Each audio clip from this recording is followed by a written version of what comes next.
Hi hello welcome to Jaster media. పెద్దిలో రామ్ బుజ్జి రోల్ను reject చేసిన టాలీవుడ్ హీరో ఎవరో తెలుసా? కొన్ని చోట్ల మిక్స్డ్ టాక్ వచ్చిన రామ్ చరణ్ పెద్ది సినిమా బాక్సాఫీస్ వద్ద భారీ వసూళ్లు రాబడుతుంది. ఇప్పటికే ఈ సినిమా 230 కోట్లకు పైగా కలెక్షన్లు సాధించింది. వీకెండ్ కావడంతో ఈ లెక్కలు మరింత పెరిగే అవకాశం ఉంది.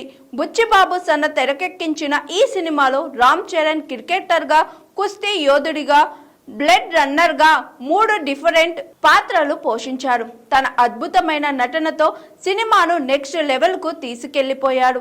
ఇప్పుడు చాలా మంది ఆడియన్స్ రామ్ చరణ్ యాక్టింగ్ కోసమే పెద్ది సినిమాకు వెళ్తున్నారు అనడంలో ఎలాంటి అతిశయోక్తి లేదు. కాగా ఈ సినిమాలో భారీ తారాంగణమే ఉంది.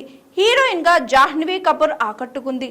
అలాగే శివరాజ్ కుమార్, జగపతి బాబు, దేవేంద్ర వర్మ, రావు రమేష్, బొమ్మన్ ఇరానీ, రవి కిషన్, కమిడియన్ సత్య, చమక్ చంద్ర, అజయ్ ఘోష్, ఉపేంద్ర లిమాయో, టీను ఆనంద్, శ్రీకాంత్ అయ్యంగర్, హరీష్ పేరడి, తారక్ పొన్నప్ప, మహేష్ అచ్చంట ఇలా పెద్ది సినిమాలో చాలా మంది స్టార్స్ కనిపించారు.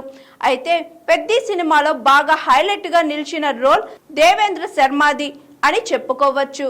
మీర్జాపూర్ వెబ్ సిరీస్ లో మున్నాగా నటించి నేషనల్ అవార్డ్ పాపులర్ అయిన దేవేంద్ర ఈ సినిమాలో రామ్ బుజ్జి అనే పాత్రలో కనిపించాడు. స్క్రీన్ స్పేస్ తక్కువగా ఉన్నప్పటికీ తనదైన యాక్టింగ్ తో అందరి దృష్టిని ఆకర్షించాడు టాలెంటెడ్ యాక్టర్. అయితే పెద్ది సినిమాలో రామ్ బుజ్జి పాత్రకు దేవేంద్ర ఫస్ట్ చాయిస్ కాదట.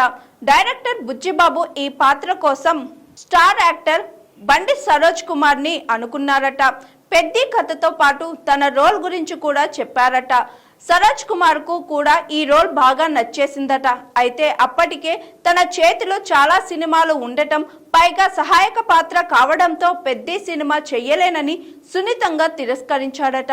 ఈ విషయాన్ని స్వయంగా బండి సరోజ్ కుమారే ఓ ఇంటర్వ్యూలో బయటపెట్టారు. అయితే పెద్ది సినిమాను రిజెక్ట్ చేసినా కూడా తన పరాక్రమం ఈవెంట్కు బుచ్చిబాబు ఏమీ మనసులో పెట్టుకోకుండా హాజరయ్యాడని సరోజ్ చెప్పుకొచ్చాడు. పెద్ది సినిమా రిజల్ట్ నేపథ్యంలో పబ్లిక్ స్టార్ కామెంట్స్ ఇప్పుడు నెట్టింట వైరల్ గా మారాయి. ఒకవేళ దేవేంద్ర బదులు బండి సరోజ్ కుమార్ రామ్ బుజ్జి రోల్ చేసి ఉంటే మరింత మంచి రెస్పాన్స్ వచ్చి ఉండేదని నెటిజన్లు అభిప్రాయపడుతున్నారు.